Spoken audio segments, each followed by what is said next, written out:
Are you getting this live stream destination didn't start? Mm-hmm.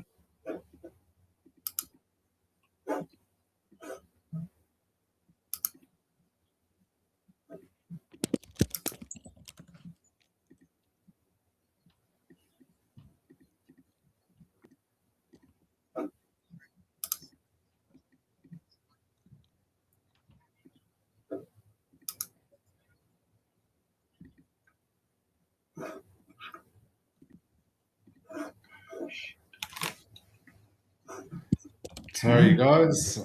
Oh, hey, Mike. I was in the wrong place. I was just sending you an email with the link because I was wondering if that was the case. Yeah, I just saw your calendar invite, so thank you for that. We are having some technical difficulties on our end here too. I think we might be live on YouTube still, but not LinkedIn, which is the main place where this is advertised. So Brent is working on that. Oh, here we go live.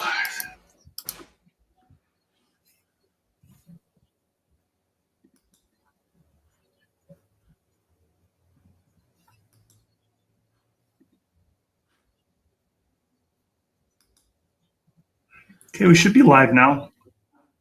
Okay, I've awesome. lost my camera. I'm just trying to...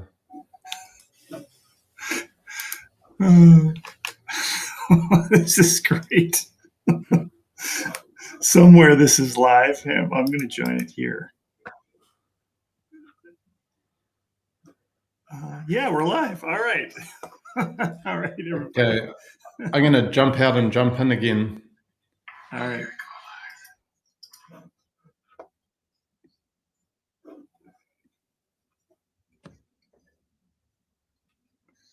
Okay, well, hello everyone. We're getting started here just a little bit late after some technical difficulties. Mike? Should be live now.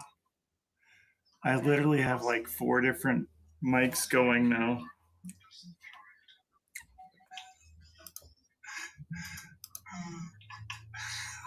This is great.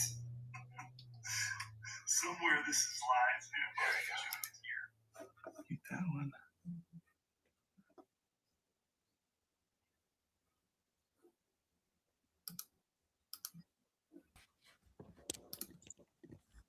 That's okay, better. there we go. We're good. All right. Yeah. All good. All right, let's go. Now I have to figure out how to do this part. I gotta share my screen. Oh, I am sharing my screen. All right, good. So.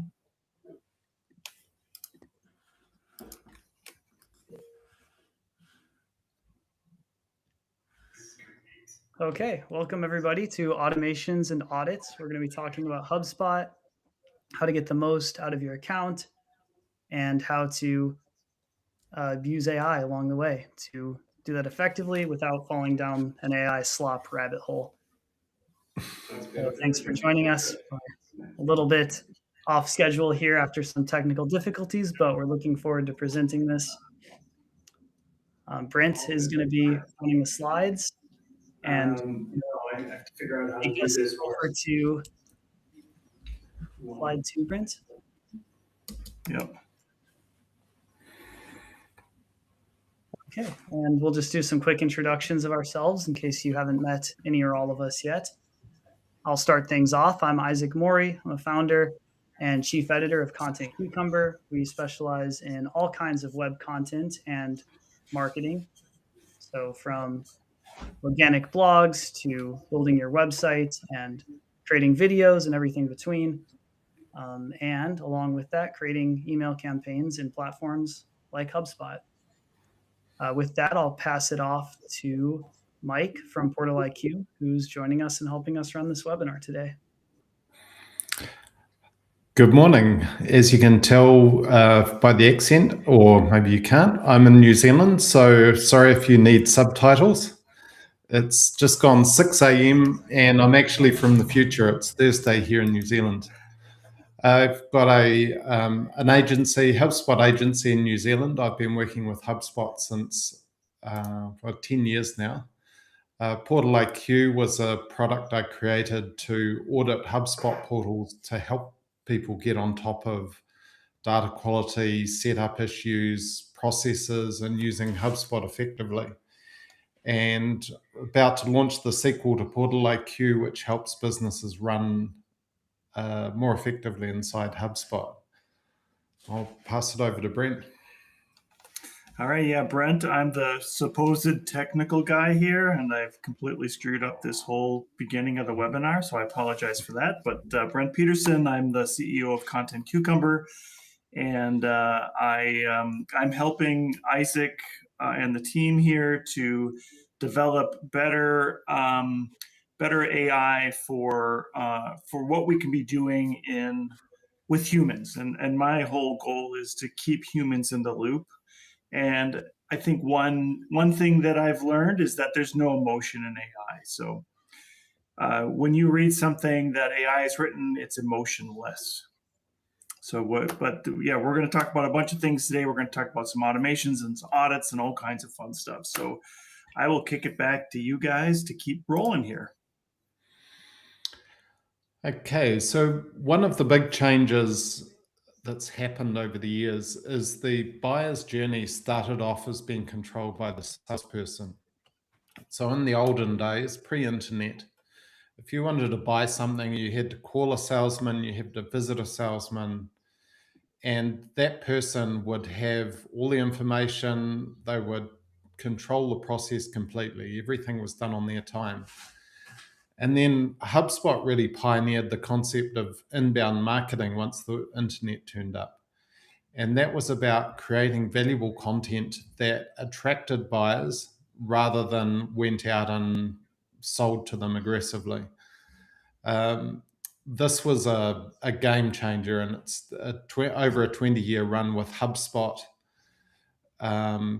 creating the systems to help create content. Google's obviously another big player in there, then serving the content. And we're just tipping over to the next era, which is agentic commerce and agentic, using AI for the buying process. And what I mean by that is we're moving to an era where people don't even get to your website. The AI, whether you're using ChatGPT or Claude or whatever's your favorite AI, is doing the work, it's doing the research and shortlisting potential customers or potential vendors, sorry. And we're not even getting much of a conversation until the person's ready to buy. So this is kind of a new, well, it's a very new era. It's moving a lot and we want to keep on top of that. So we're keen to help you out today with some ideas and tips and tricks. So that's where we're heading. All right. Great. And so as a big part of that whole inbound strategy, of course, was content. And that's really where we got started at Content Cucumber, was helping people create content that told their story and that shared what they do with the world. And so something that we would always, highlight is if you don't create it, someone else will. So you can create the information that will inform your potential customers, that will inform people who are interested in the market, or you can let someone else do that. And whether you're selling dog food or complex enterprise software, creating those assets that teach people about what's out there, about what to look for, and so on, is what's going to help them find you and learn your perspective and why what you have is valuable. And as we move into the era of agentic commerce, rather than this older inbound approach that is still around and is still important, but obviously AI and AI discovery is taking over and growing and growing. People are starting to doubt if creating that content is still worth it. And a big part of what we'll be talking about today is why that is absolutely not the case. Content is more important than ever. because whether people are finding that content on Google or they're reading an LLM's answers to their questions that are trained on the content you've created, those perspectives are still out there. They're still coming from content creators, and the same concept of either you created or someone else will still applies. So you need to tell your story, or else the space will be crowded out by your competitors who are doing a better job telling theirs. Yeah, and I'll just throw in a couple of things here too. Like, you're telling your story doesn't mean that you're asking ChatGPT to tell your story, because even if you've trained your model, ChatGPT is going to come up with your story based on everybody else's story. So it's really important that you put yourself into your story. And especially when you're working with clients, make sure you put your clients as the hero in your stories. So one of the things with AI is that it has the potential to do a lot really fast. So if you don't have your data set up properly, you're going to scale a mess, and it's going to do it really efficiently and really quickly and amplify everything. So if there are any mistakes, it's going to do them faster than any human can. Now, your data quality is relevant from a number of points, whether it's the content on your site, the content in your HubSpot CRM, the information that you're sharing on your website, so your statistics. And in an era of trust, that's even more important with content. But specifically, if your CRM data is inaccurate or has holes or mistakes, then you're going to be sending the wrong message to the wrong customer, and you're going to alienate them. And in a time where trust is really important, that's critical. So you can't afford to blow trust. People can see through, all of us have seen it. Oh, that's AI generated. Do I trust it? Does that remove my trust for the organization? Do I believe the content? And ironically, websites for a long time have had unbelievable content, but we're even more aware than ever. So there's a couple of places that you need to get your data and your content factually accurate to really leverage AI and what's coming. Yeah, and sorry about the few technical problems. I keep getting dumped out of my presentation. So I hope people can see me again, but I'm going to move on to the next screen, which is targeting. Okay, and so here we're going to talk about reaching the right audience. And this applies in the section about content that we talked about a moment ago. We had this graphic showing different examples of what your content might be: blogs, videos, social media posts. And one of the most important ones in there is email. And there's a lot to say about why email is such a great medium. But I think the default that everyone kind of goes to is you own your email audience. So, a change in the algorithm of Facebook, getting like a content strike on YouTube, or all these things that can happen to your audiences that you control, say on social media, or even your website, which is, it's going to be a bit prone to the ups and downs of SEO, AEO algorithm changes. With your email audience, you own that. And so that's a huge advantage. But to really take full advantage of everything that offers you, you have to choose your audiences, and you have to customize your content to each audience. So HubSpot is huge in that regard because of all the tools it has for segmenting your audience, for setting up automations and flows. And really, as a writer, I think the main thing I can tell you is the more you can segment down your list that you're sending emails to, the more effective they're going to be.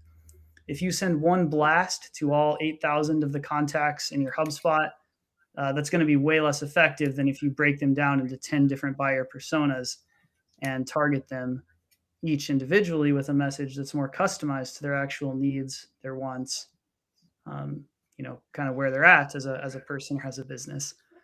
And so this is, I think, from a writing perspective or from a content creation perspective, something worth considering with the messaging that you craft.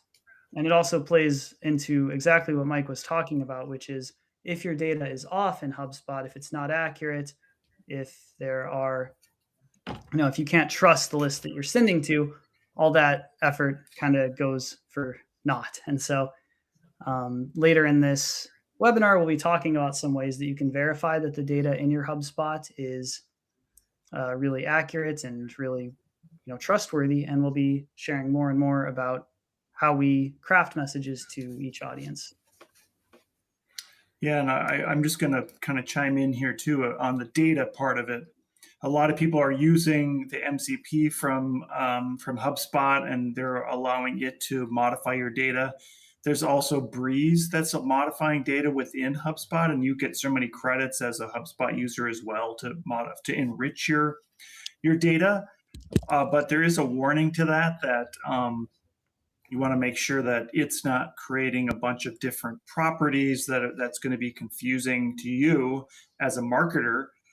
And then when you create your segments, you want to make sure you're using that enriched data to help you both with your segmentation, but your messaging that's coming out. So from that, I'll move on. So one little technical thing, I'm a geek and I tend to lose people with acronyms sometimes. So here we go.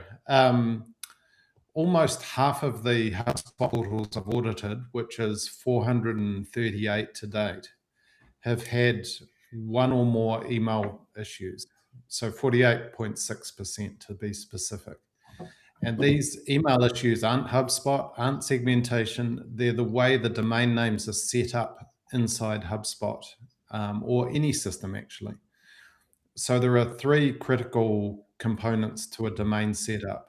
There's an SPF record, which allows the website sender, in this case HubSpot, to have permission to send email on your behalf. There's the DKIM, which identifies the sending server has permission to send that email. And then there's DMARC, which checks everything using the SPF record and the DKIM record to ensure that that message is being delivered without being tampered along the way. Now, I've glossed over lots of technical nuances, but in HubSpot, there is a page which you can go to in settings, marketing, domains and URL, and you want to check that page to make sure you've got those three domain records set up for your email sending domain. If you use a different email sending domain from your website, that's important that you have that set up too. Warning, if you are not a geek like me and get in there and pull the wrong lever or push the wrong button, you can take down your entire email system. So please proceed with caution or find a geek to help you set that up. And once you've set it up, you won't have to worry about it again. You'll know your email's being delivered, reduces the chance of it going to spam, and you'll be more likely to get your emails read, especially with a good subject line, which we won't go into today. But yeah, so technical setup is important. Yeah, I mean, really good points, Mike. And one thing I'll add to that is a lot of people leave the default send that's just some random HubSpot domain as well. So some people don't even make it to the point of setting up their email domains inside of HubSpot. Okay, so whether you're sending email or maybe creating a HubSpot blog page or even looking to share your message out on social media, one thing that I think actually is a pretty powerful use of AI is the ability to repurpose or to have some help as you do repurpose your content. So for example, let's say you've written a blog post, or let's say you've done a webinar, actually, that's an even better example.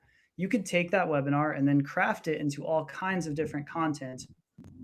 And like I said, here's an actually pretty good use of generative AI. So let's say later, after the fact, we could take these recordings that we've created here as we share some different perspectives and ideas we have, as digital marketers, and we could craft those into, for example, blog posts using the transcript here, that it would be all original ideas that we've come up with, but the process of actually turning that transcript into a blog would be pretty tedious pre-AI, but is, turning it into at least a draft is like almost instant now with an LLM. And then, of course, the human in the loop element, you should definitely come through, review, fact check, etc. But it's a very useful set of like AI practices that builds on stuff that you've already created as a human. Same thing with, for example, helping to find moments from a webinar to clip, or making little social media posts out of, again, the ideas that you've already created. Yeah, that's such great feedback, Isaac. One thing that we'll do out of this is we'll share some of the technical things that you wish your Fireflies or your other recording thing would have shown up because you forgot already what Mike told us earlier about the things we need to set up on our email. But having that recording and having that transcript for later is really important. And in this case, we are going to make this into more content that comes out of this. So once you've connected with a customer, HubSpot is great at creating workflows. And this is a very simplistic workflow here, but the basic idea is that you can create automations inside HubSpot to send emails, nurture customers, follow up on unread emails. And one of the big differences between this and AI is that it's deterministic. I need an acronym for that to make it more geeky, but with AI, you can ask it to do a job, say follow up with a customer, and it will send a different email every time. Whereas with a workflow, you can program everything to send exactly the same email to the right target customer at the right time based on the data in your HubSpot portal. So a good example, if somebody's visited a website page and shown some interest or downloaded a white paper on a topic, then you can segment that person so that they receive relevant content for you. And that's probably something AI could guess, but I feel much more comfortable when I know that same result happens every single time. Now, the workflow tool in HubSpot is a fun playbox for people like myself. However, HubSpot has made this really easy with Breeze. And Breeze, if you haven't played with it, is HubSpot's inbuilt AI agent. And you could go in and type. I don't even type anymore. I use Super Whisper. So I'll do a rambling description saying, can you please create a workflow to select everybody on this list that's visited this particular page in the last 30 days and create a little warm-up email and send them that email. I'll edit the email, and then if they don't hear back from them after 5 days, then send a follow-up email, which is just a forward saying, hey, just bumping this to the top of your inbox. That's terrible copy. Don't do that. But you can create these elaborate patterns that do the work for you in a repetitive and predictable way, in a measurable way. And this is a great way to stop things falling through the cracks, help you keep on top of repetitive stuff. And it's more trustworthy than using AI to just go in and send things, write emails for you, and do things based on actions that may or may not have happened. So really powerful tool and highly recommend it. There's some great news. I've seen hints lately that workflows will come down to the starter platform in HubSpot. So previously this was professional tier only. So I'm excited to see what they let into the starter tier. It won't be all the toys, But even if we get some of the toys, then that's going to be a good thing. Yeah, I'm just commenting on that. I have seen, I heard a talk from the Zapier CEO who said that that people are over engineering AI and overusing AI when a simple if-then statement can handle almost everything. Particularly in this era of increasing AI bills, you don't want AI doing a simple job that a computer can do without AI. Yeah, sorry, let you take away this. Yeah, so to kind of bring it back to where we started, lead nurturing and selling yourself online is all about telling your story. And a lot of people nowadays are thinking about how they can use AI as a shortcut to create content. But I would say flip that on its head and think about how you can create content that will influence the AIs, that will train LLMs, really, a better way to say that. Because AI content is going to be built off kind of the median of everything that's out there. You know, it's going to be a sum of all the parts, the most average thing that, you know, when LLMs take up all this information, that's what they come up with. On the other hand, if you can put your creativity into your content, it's going to connect a lot more with the humans who read it, and it's going to have a much bigger impact on actually providing new information to LLMs, so that when people search, say on ChatGPT, for what's the best dog food brand out there, they find you. When they search what software is going to solve my problem, they find you. And so, you know, content is just this huge part of staying visible, whether that's on Google or on LLMs. And we actually have built a tool that helps you understand how visible you are across the web and what you could do to improve that, whether that's with more content or with a better technical foundation behind your website. So with that, we can go on to our next slide, and I will let Can I just do a quick plug on that slide first? Yes. So I've had the pleasure of working with Isaac and Brent and the team for a while now, and I was pretty happy when I was doing screenshots for this website where I put in best HubSpot audit tool into ChatGPT. It drew a table and put Portal IQ at the top of the table. No Photoshop required. And that I'm grateful for this, and I haven't thanked them yet. But this is reflection of real content strategy, technical optimization, and social media, which the team's been helping me with. So yeah, super grateful for the team at Content Cucumber. Oh, thanks for the shout out, Mike. So yeah, the kind of data and information behind it relies in part on some tools that our technical CEO Brent has put together. So one of those things is the AEO audit. And Brent, I'll let you talk a little bit about what that does and how people could run one for themselves. Yeah, you know, I think one thing that I discovered after we merged with Content Cucumber, and I broke the website in the very beginning because I'm smarter than the internet, which apparently I'm not. Not apparently, I know I'm not. Was that Content Cucumber wasn't showing up in the AEO audits like I'd like it to, and so I really started digging into what are some of those reasons. And then I wanted to learn how the audits happen, so I built an audit. I'm a little more. I'm like Mike. I like to fiddle about and do technical things. So I've been developing this audit, and we're using it ourselves, and we're building our own content then to help us with the audits. And we use 6 different engines now. We're using ChatGPT, Perplexity, Google, Google Gemini.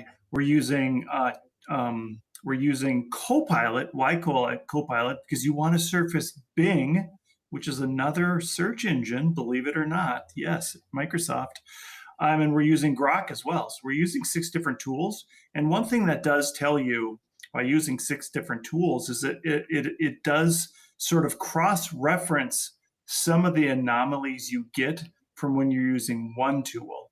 And I know Mike earlier had talked about using an if then. It's going to be if then all the time.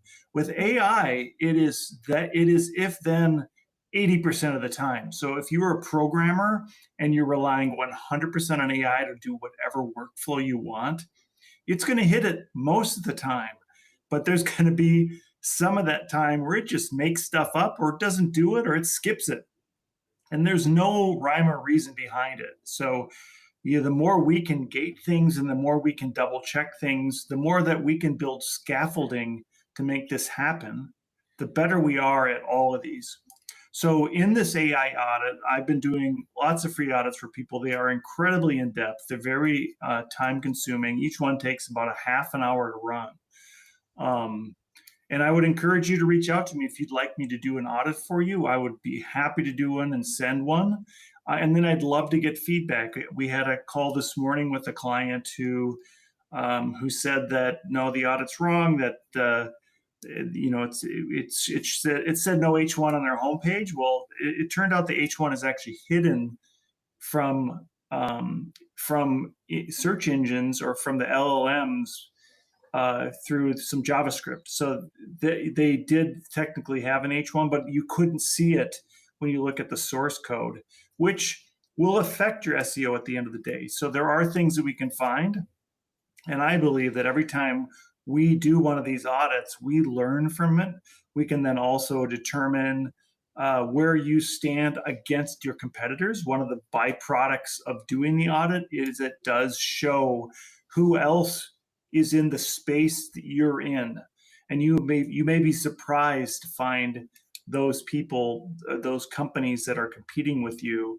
And one thing that we discovered is that where we'd like to be in more thought leadership content, Content Cucumber isn't showing up at all right now. So, this also tells you where you need to write more content about those things, about those areas where you'd like to show up. And building that content over a long term is where you need to be when you're creating content for your website. And the last thing I'll say about AEO, it is finding content that is different from everybody else's. So if you're relying 100% on ChatGPT to develop your content, you are developing the same content that everybody else in the world is creating. It is new to you. That thing that ChatGPT gave you, that great idea, it's new to you as a person, but it's not new to the internet because it came from the internet. I just want to keep that at top of mind, that these things that people are doing without a human are pushing us sideways and backwards. It's not pushing us forward. Yeah, my mum used to say to us when we were kids, I've got 3 younger brothers, she'd say, if you don't have anything nice to say, don't say anything at all. If you don't have anything relevant to say on the internet, then you better just to not say anything. We don't recommend that as a choice, but if you're going to say the same as everybody else, then you're just going to be averaged into the internet. Testing and measuring is an old Charles Handy saying, which he invented the idea of coupons and advertising back in the days when everything was black and white and typeset. The idea of being able to set up dashboards, see what's working, measure it, and report on that regularly is more important than ever. And I say that it's more important because in the olden days, when you created a pillar post, when that first came out, and you create your satellite posts and you pushed it live, you got a reasonably quick bump in SEO, sort of 30, 60, sometimes 90 days. And that helped surface your website in a sea of bland blog posts that are all keyword targeted. With AI, we've shrunk the time frame again, which means if you put it in the right place, you can accelerate that being cited in AI, which is the goal, but you can also lose it just as quickly. So this is not do it once, set and forget, you're done. Unfortunately, your website will never be finished. Yes, you still need a website. You need to keep creating content, keep working on it, see what's working, learn from it, do more. And bear in mind that algorithms, particularly in the AI world, will change a lot. Position 0 on Google changed a lot. We're getting fewer clicks to our website, but the buyer intent of the people that do click to our website has increased. So yeah, test and measure, keep seeing what's working and what's not working. Yeah, I'm just gonna highlight buyer intent has increased. So the click-throughs are more valuable now. I think that's what I heard you say, Mike. Yeah. And setting up your portal, HubSpot portal correctly is one of those things where it takes a bit of time, but fortunately it's one of those things, as you tick off the tasks, you can improve your data quality, your setup, your usability, your results from a well set up HubSpot portal. And I've built a HubSpot audit tool, which we've run on 438 different HubSpot portals, assuming none came through while I was asleep. And what we find is that helps organizations see where they're at. It's a detailed report. It usually weighs in at about 100 pages. Don't panic, I'll translate for you and work through that with you. And it just makes sure that your HubSpot portal is optimized. You're not wasting time with stale contacts or errors. And yeah, please reach out. I'm happy to run that professional audit for you, which is normally $339. But for the audience today, we're offering that as a free report. So please get in touch.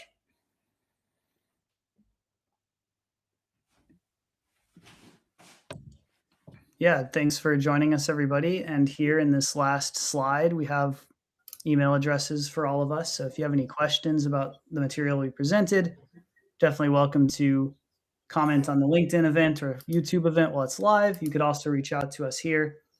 And same thing on our end, we're offering these free AEO audits for anyone who's curious. So get in touch. We'd love to help you understand your HubSpot a little better and understand your online and especially your AI visibility. Yeah, thanks, thanks, Isaac and Mike. I appreciate it. We made it all the way to the end with the dog barking right at the end, which I think was very good for our webinar. And we only had a few technical problems. But yeah, anyways, it's Mike at portal-iq.com, Isaac at Content Cucumber, and it's Brent at contentcucumber.com now. I'm officially moving my domain over to Content Cucumber just because vegetables are better and everybody needs to eat more vegetables in their life and write more vegetables. Any parting words, any hot takes, Isaac or Mike? Hot take, cucumber is actually a fruit. That's right. Thank you. Yes, very good. Yeah, just if you have any questions from the webinar, or I use too many acronyms, or maybe the topic of your question wasn't even in today's webinar, there are 3 experts here, and if we don't know the answers, we can help find out for you from other sources. So please get in touch. That's good. All right. Well, thanks, everybody. Thanks for those who joined on. We were live on YouTube. I forgot to tell you guys we were live on YouTube, and we're live on LinkedIn. So thank you, everybody that joined. And this will be recorded, and we'll share the transcript later for those who wanted some of those technical details. And I would encourage you to DM me on LinkedIn or email any one of us.